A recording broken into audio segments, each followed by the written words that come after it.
ರಾಜ್ಯಪಾಲರ ಅನುಪಸ್ಥಿತಿಯ ಹಿನ್ನೆಲೆ ರಾಜ್ಯಪಾಲರ ಪ್ರಧಾನ ಕಾರ್ಯದರ್ಶಿಗೆ ಸಿಎಂ ಪದತ್ಯಾಗದ ಪತ್ರ ಸಲ್ಲಿಕೆಯನ್ನ ಮಾಡಿದ್ದಾರೆ. ಆ ಮೂಲಕ ರಾಜ್ಯ ಕಾಂಗ್ರೆಸ್ ಪಾಳ್ಯದಲ್ಲಿ ವರ್ಷಗಳಿಂದಲೂ ಕೂಡ ಊಹಾಪೋಹಗಳಿಗೆ ಕಾರಣವಾಗಿದ್ದಂತಹ ನಾಯಕತ್ವ ಬದಲಾವಣೆ ಅಥವಾ ಅಧಿಕಾರ ಹಂಚಿಕೆ ವಿಚಾರಕ್ಕೆ ಇದೀಗ ಇವತ್ತು ಅಂತಿಮ ತೆರೆ ಬಿದ್ದಿದೆ. 2023ರ ಕರ್ನಾಟಕ ವಿಧಾನಸಭೆ ಚುನಾವಣೆಯಲ್ಲಿ ಆಡಳಿತಾರೂಢ ಬಿಜೆಪಿಯನ್ನ ಸೋಲಿಸಿ ಪ್ರಚಂಡ ಬಹುಮತದೊಂದಿಗೆ ಕಾಂಗ್ರೆಸ್ ರಾಜ್ಯದಲ್ಲಿ ಅಧಿಕಾರದ ಗದ್ದುಗೆ ಹಿಡಿದಿತ್ತು. ಬಳಿಕ ಡಿಕೆ ಶಿವಕುಮಾರ್ ಅವರ ತೀವ್ರ ಪೈಪೋಟಿಯ ಹೊರತಾಗಿಯೂ ಶಾಸಕಾಂಗ ಪಕ್ಷದ ನಾಯಕರಾಗಿ ಆಯ್ಕೆಯಾಗಿದ್ದಂತಹ ಸಿದ್ದರಾಮಯ್ಯ ಅವರು ಕರ್ನಾಟಕದ ಮುಖ್ಯಮಂತ್ರಿಯಾಗಿ 2ನೇ ಬಾರಿಗೆ ಮೇ 20ರಂದು ಪ್ರಮಾಣ ವಚನವನ್ನ ಸ್ವೀಕಾರ ಮಾಡಿದ್ರು. ಸಿಎಂ ರೇಸ್ನಲ್ಲಿದ್ದಂತಹ ಡಿಕೆಶಿ ಅವರಿಗೆ ಡಿಸಿಎಂ ಸ್ಥಾನವನ್ನ ನೀಡಲಾಗಿತ್ತು. ಆಗ ಇದೀಗ ಸಿದ್ದರಾಮಯ್ಯನವರು ಕಣ್ಣೀರನ್ನ ಹಾಕಿದ್ದಾರೆ. ಇಂದು ಬೆಳಗ್ಗೆ ಆಯೋಜನೆ ಮಾಡಿದಂತಹ ಉಪಹಾರ ಕೂಟದಲ್ಲಿ ಹೈಕಮಾಂಡ್ ಸೂಚನೆಯಂತೆ ಸಿಎಂ ಸ್ಥಾನಕ್ಕೆ ರಾಜೀನಾಮೆ ನೀಡ್ತಾ ಇರುವಂತಹ ಬಗ್ಗೆ ಸಚಿವರಿಗೆ ಖುದ್ದಾಗಿ ಸಿದ್ದರಾಮಯ್ಯನವರು ತಿಳಿಸಿದ್ರು. ಈ ವೇಳೆ ಭಾವುಕರಾದ ಅವರು ಕಣ್ಣೀರು ಹಾಕಿದಂತಹ ಪ್ರಸಂಗವೂ ನಡೆದಿತ್ತು. ನಾನು ಮಾಡಿರುವಂತಹ ಕೆಲಸಗಳ ಬಗ್ಗೆ ನನಗೆ ಸಮಾಧಾನ ಇದೆ. ಎಲ್ಲ ಯೋಜನೆಗಳನ್ನ ಜಾರಿ ಮಾಡಿದ್ದೇವೆ. ಮುಂದೆ ಒಳ್ಳೆಯ ಕೆಲಸಗಳನ್ನ ಮಾಡಿಕೊಂಡು ಹೋಗಿ ಅಂತ ಇದೀಗ ಡಿಸಿಎಂ ಡಿಕೆ ಶಿವಕುಮಾರ್ಗೆ ಸಿದ್ದರಾಮಯ್ಯನವರು ಹೇಳಿಕೆಯನ್ನ ಕೊಟ್ಟಿರುವಂಥದ್ದು. ಇನ್ನು ಜನರಿಗೆ ಒಳ್ಳೆಯ ಯೋಜನೆಗಳನ್ನ ನೀಡಿ ಅಂತ ಸಿದ್ದರಾಮಯ್ಯ ಈ ವೇಳೆ ಸಲಹೆಯನ್ನ ಕೊಟ್ಟಿದ್ದಾರೆ ಡಿಸಿಎಂ ಡಿಕೆ ಶಿವಕುಮಾರ್ಗೆ. ಇನ್ನು ಕಳೆದ 1 ವರ್ಷಗಳಿಂದಲೂ ಕೂಡ ರಾಜ್ಯ ಕಾಂಗ್ರೆಸ್ನಲ್ಲಿ ನಾಯಕತ್ವ ಬದಲಾವಣೆ ಪ್ರಹಸನ ನಡೆದುಕೊಂಡೇ ಬಂದಿತ್ತು. ಸಿದ್ದರಾಮಯ್ಯ ಮತ್ತು ಡಿಕೆಶಿ ಬಣಗಳ ನಾಯಕರು ಪರಸ್ಪರ ಹೇಳಿಕೆಗಳನ್ನ ನೀಡ್ತಾಲೇ ಬಂದಿದ್ರು.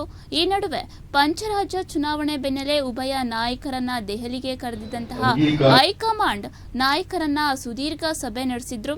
ಹಳೆದು ತೂಗಿ ಅಂತಿಮ ನಿರ್ಧಾರಕ್ಕೆ ಬಂದಿದ್ದಾರೆ. ಇದೀಗ ವರಿಷ್ಠರು ಸಿದ್ದರಾಮಯ್ಯನವರಿಗೆ ಸಿಎಂ ಸ್ಥಾನಕ್ಕೆ ರಾಜೀನಾಮೆ ಸಲ್ಲಿಸುವಂತೆ ಸೂಚನೆಯನ್ನ ನೀಡಿದ್ರು.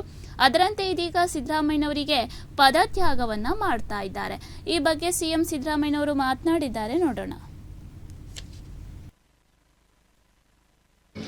ರಾಜೀನಾಮೆ ಪತ್ರವನ್ನ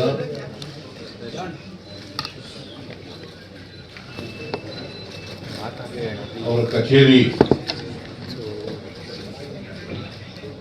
ಅವರ ಕಾರ್ಯದರ್ಶಿ, ಅವರ ಬಳಿ ಕೊಟ್ಟಿದ್ದೇನೆ.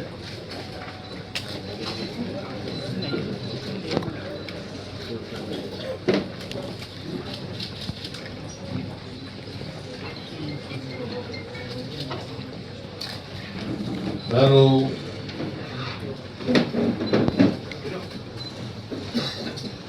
ಮೊದಲಿಂದು ಹೇಳ್ತಿದ್ದೆ, ಅನೇಕ ಸಾರಿ ಹೇಳಿದ್ದೀನಿ, ಹೊರಗಡೆ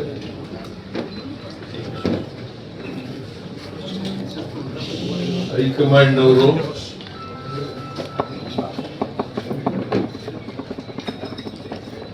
ಯಾವಾಗ ಸೂಚಿಸ್ತಾರೆ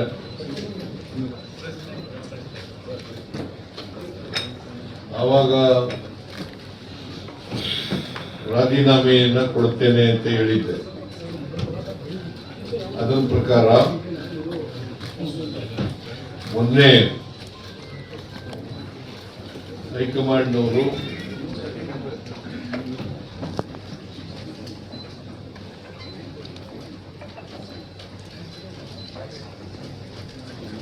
ರಾಜೀನಾಮೆ ಕೊಡಿ ಅಂತ ಹೇಳಿದ ಮೇಲೆ ನಾನು ನಾಳಿದ್ದು ರಾಜೀನಾಮೆ ಕೊಡ್ತೀನಿ ಅಂತ ಹೇಳಿದೆ. ಅಂದ್ರೆ ಇಂದು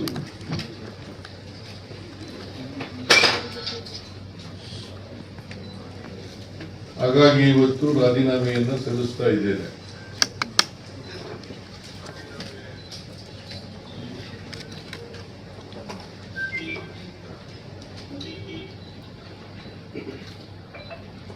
ರಾಜ್ಯಪಾಲರು ನನ್ನ ರಾಜೀನಾಮೆ ಪತ್ರವನ್ನು ಅವರು ಬಂದ ಮೇಲೆ